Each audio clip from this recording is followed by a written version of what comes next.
Today I'm going to show you guys how to build a malfunctioning artificial intelligence AI screen in Terraria. If you watch films and you see the fun little effects where you get, a computer going haywire, we can recreate that effect in Terraria using very simple digit screens. Digit screen setup is activated by a large diamond gem lock. When you put the diamond in, it creates this effect, which is trying to emulate what you might see in a movie or some sort of animation where AI is malfunctioning.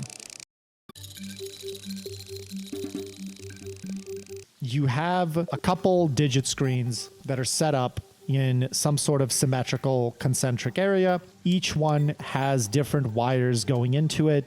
The wires activate segments of the digit screen. It activates various segments, and the segments have to be manually wired in order to conserve wiring space. If you've ever worked with pixel boxes in Terraria, one thing you will realize is that they are very, very space consuming as far as wiring them up. See, in the past, the way this used to work is if you would press the red, just by it going through all of them horizontally, it would turn the pixel boxes off. It no longer does that when they changed the way pixel boxes work. Now you can only toggle them when there's a simultaneous cross signal. So when there's a signal going through them from above and below. An example here is we're going to route this. And the good thing about pixel boxes is that they also separate wires automatically. Their logic is a little bit intricate. So in order to get this wire to only activate the 3 pixels at the top, you have to route a pulse from horizontally and the pulse from above.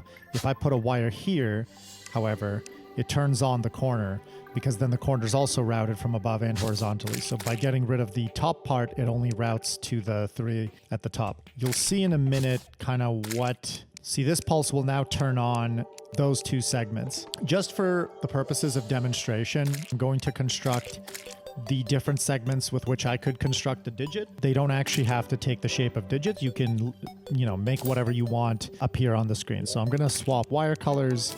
Blue, let's have blue do these 3 and these 3. For this to work, blue has to go down like that, and then it works. And then it lights up those 2.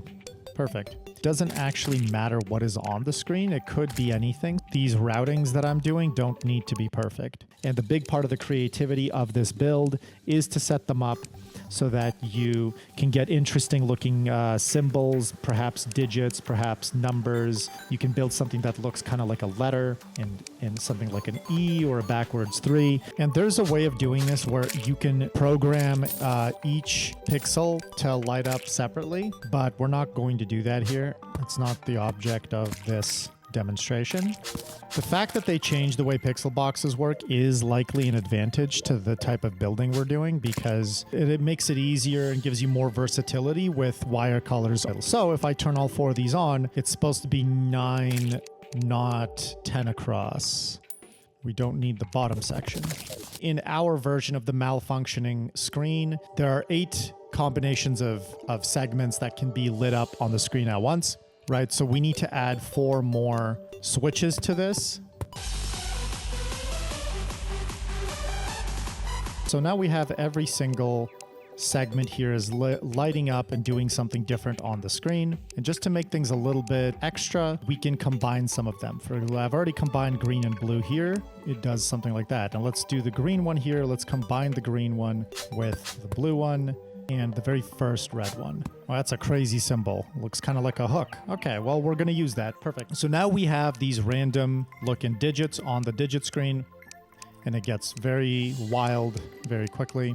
So each single switch activates a bunch of pixel boxes. We call this a frame. We're now going to set up a multiplexer to activate the different frames and set it all up to do it very, very quickly. I probably have to rearrange the wires here a tiny bit so that it's easier to access them from another side.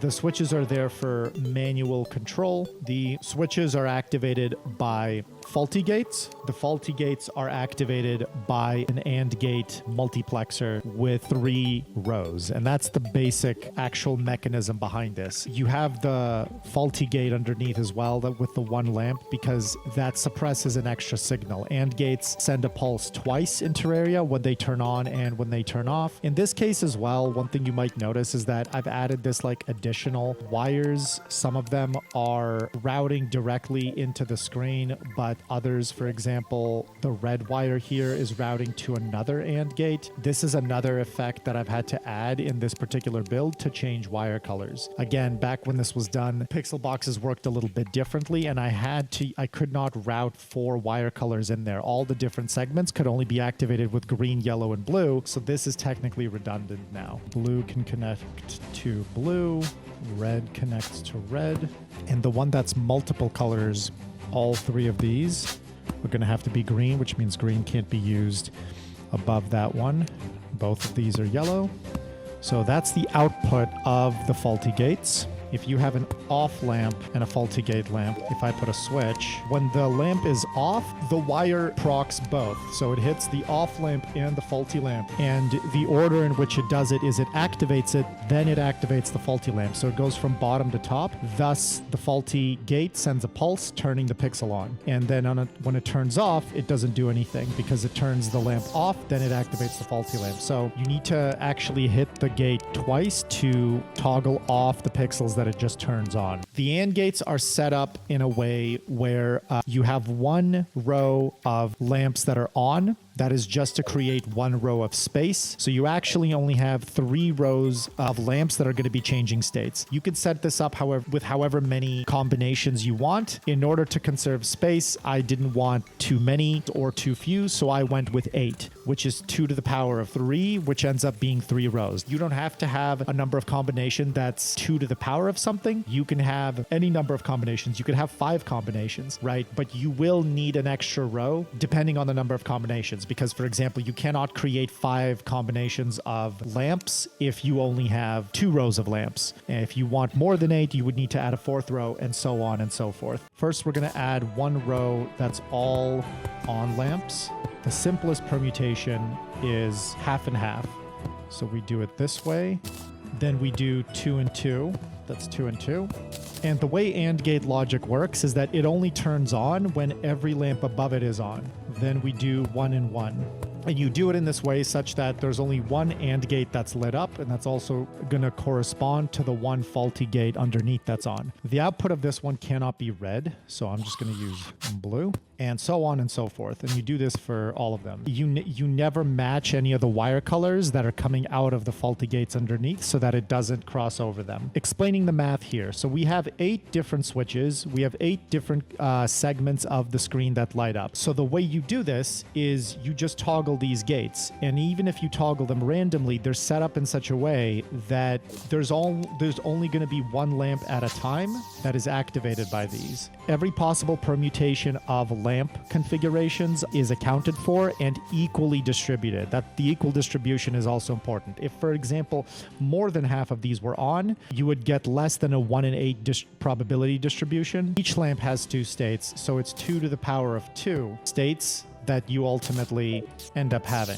You have off and on off, and on, and on and off. When you add a 3rd lamp, you have 2 to the power of 3. The number of states is going to be 2 to the power of the number of lamp rows that you have. Now that we have these, the last thing we need to do, because if you can see, it's already working.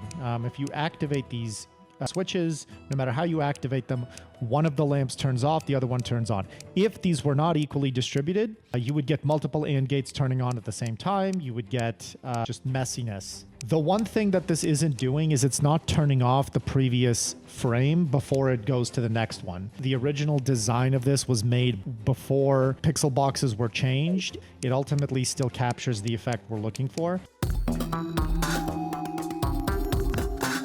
you are now going to send pulses towards these lamps that are above the AND gates. And to do this, I used yellow, green, and blue. And here you can see when it's set up to the switch, you can see how it's working. To make the effect happen, I have routed it through these faulty gates. You have 3, it acts as 3 coin flips. 3 coin flips corresponds to the probability of the number of outcomes that we have. If you want some other kind of distribution, there's ways of getting around that, of slanting the probability distribution so that some of them light up more often than once. You can also change the probability distribution by changing one of the faulty gates to simply being not a coin flip. You can change it to having more lamps underneath the faulty gate. But the basic idea is you have this randomized multiplexer that just sends out a pulse. And when it sends out a pulse, it does something to the screen. We are just going to build 3 faulty gates. Each one is going to have a 50-50% chance of activating. And the way you create that 50-50% chance is you have one logic gate lamp that's off and one logic gate lamp that's on. By hitting all 3 switches at once, it can activate more than one of them at once. At the end of the day, all this is doing is coin flipping. And when you add 3, it's like 3 coin flips, and 3 coin flips have 1 of 8 possible outcomes, can activate any of the AND gates, giving us any of the effects. And if you look down at the screen here, you can see how it changes as we activate this. So now right at the top here, I have a timer which routes to all the different faulty gate stations. And as you can see, they are all doing their multiplexer randomization at once to like the computer is doing something. 1 second is a little bit slow. There's a way of speeding this up by using a hoiked up target dummy. So that's where you get this additional effect. The original wire that activates all of this is actually the yellow wire that we rigged up to the gem lock. And this is a 1/4 second timer. And so now you see the AND gates are activating, and it's creating this very simple kind of glitchy animation on the screen. The added effect of each AND gate turning a frame on and then leaving it there create a lot more diversity in the way the animation gets to change. So I'm going to show you how to make it even faster. Here we have to set up 2 teleporters. On the one teleporter, we're going to put a dummy. The other teleporter, we're going to put a yellow lamp. Connect a red wire. We're going to put 1 block right next to the pressure pad on the second teleporter. Hammer both of these blocks into a hoik, and the hoik's edge need to both be facing in towards the second teleporter. This yellow wire will connect us to the faulty gates. I'm not going to explain hoiks in detail, but this is a very simple Terraria engineering trick where you basically use a target dummy to teleport over a hoiked up, because once it's hoiked up, it's going to start getting hoiked back and forth between these 2 hammered blocks, and it's going to activate the yellow pressure pad over and over again in a way that is much faster than when you use the timer. So if you do this and you activate it, and this is what it looks like. As far as I know, this is the fastest way of creating sped up timer pulse signal in Terraria. If the timer is suitable to whatever purpose you have, you can use the timer as well. And when it turns off, the dummy gets teleported back to the other teleporter and the mechanism turns off. This sort of malfunctioning AI is a neat visual effect that you could very easily build in Terraria. The goal of this is to really combine Terraria engineering and mechanical stuff with visual effects, which is not something that we see a whole lot in the builds that are out there. If you enjoyed this, I'm going to be making more, so stay tuned for that. And thank you for watching.